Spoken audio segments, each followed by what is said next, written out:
Let's move to the subject that I always said, I won't talk about this, I won't talk about potholes. Leave that for the local boys. Potholes is not, no one's got an opinion on a pothole. Today, everybody has an opinion on a pothole. That's because they are everywhere. It's like some kind of Romero zombie flick, The Invasion of the Potholes. They are all over the place. I went down one in my little blue car and I felt I turned up in another postcode. That's how far this thing went down. It was big, it was wide. It wasn't a pothole, it was a crater. And then the council came out and they fixed some stuff. I think they put paper mache in that thing. And it lasted like a couple of weeks and we had a cold spell because it's the cold weather, isn't it, that does it, apparently. And I'm still in this rather curious place where my road is full of potholes. I mean, some have been fixed, but for how long? A recent study has found that more than 1 million potholes are costing the economy $14 billion a year. Repairs, accidents, driver delays and higher emissions. Damage relating to emissions caused by pothole avoiding speed changes is also a factor, says the Centre for Economic and Business Research. Who better to speak to than Mark Morrell, who is, of course, Mr Pothole. How are you, Mark? Fine, Ian, and you're quite right. It used to be local newspapers. It's been a national crisis, and in fact, it's an international embarrassment. I was filming with French television a couple of weeks ago, and they called us the Kingdom of Potholes, and I've been contacted by another international media group who want to do some more filming with me. Hang on, so the French came over to have a look. They wanted to see what the hell was going on with our roads. Yeah, so it's an international embarrassment now, really. Just a bit. I mean, yeah, the £14.4 billion, I'm not surprised. Back in the year 2000, it was £5 billion. Well, we're 14 years on, cuts in funding, increase in costs. The road network is older, so it's not surprising at all. And I've been warning about this since I started campaigning 11 years ago. What has gone wrong?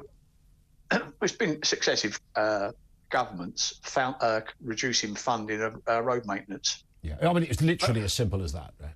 Yeah. I mean, you said about cold weather and water. Yes, they're not good to highways if they've got cracks in them. But if you resurface them regularly, you don't have cracks in them. It's like a wooden window frame at home. If you maintain it, look after it, it lasts forever. Most of our roads are sort of 70 years old. The wearing surface normally lasts about 20 years. I mean, government will tell you that they're going to get put in £8.3 billion from the cancellation of the northern leg of HS2, but that's over 11 years. Yeah. They say it's enough to resurface 5,000 miles of road. In reality, that's 2.5% of the network, and 20% of our roads need major resurfacing and major works. So it's just smoke and mirrors, I'm afraid, from government. I don't think there's any will to tackle it. However, I think it's going to be a major issue at this coming election. Yeah, well, I'd like to think so, because it's not.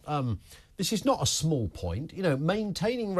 It's the 21st century, Mark. It's the United Kingdom. We're a civilised, wealthy Western country. Not quite as wealthy as we once were, but we're certainly still up there. I don't think it's. And we pay an astronomical amount of money in local taxation as well as regional and national taxation. So we are being, properly collared for the money. I don't think it's too much to ask that the roads we drive on or walk on or cross or whatever should be in good nick. I would say that's, a fair request in our relationship between consumer and government. Exactly. I mean, road users paying over £50 billion a year in all forms of taxation. Yet currently the government's only funding about £1.1 billion. Back in 2006, there was £4 billion being spent on our roads, and we had a bit of a backlog. Even with this extra money that they're talking about, which isn't completely clear because they've cut £400 million the previous years, so it will still be 50% of what we were in 2006, and we all had a backlog then. Interestingly, they found billions of pounds for smart motorways that haven't turned out to be that smart motorways. Yeah, that's a good point. People. So there is money there. Is one of the other issues, Mark, when they do repair them, we all have a suspicion that they're not repairing them with the proper stuff that lasts. Is that a fair assumption? in most cases, they are patch and mending, trying to find because of economic pressures and the amount they've got. But as you're quite right, they don't last, particularly if you have heavy rain, vehicle usage. There are some very good techniques out there. I've done some work up with JCB on their Pothole Pro, and that's a tremendous machine because it cuts it out properly to get a decent, proper repair. Yeah. So lads in Stoke have done 7 years' work in 12 months with it. So there are options there, but, I'd imagine these aren't being utilised in most local authorities. Mark, it's always great to get your expert take on this. You've been looking at this subject for years. That's Mark Morrell. He is Mr Pothole.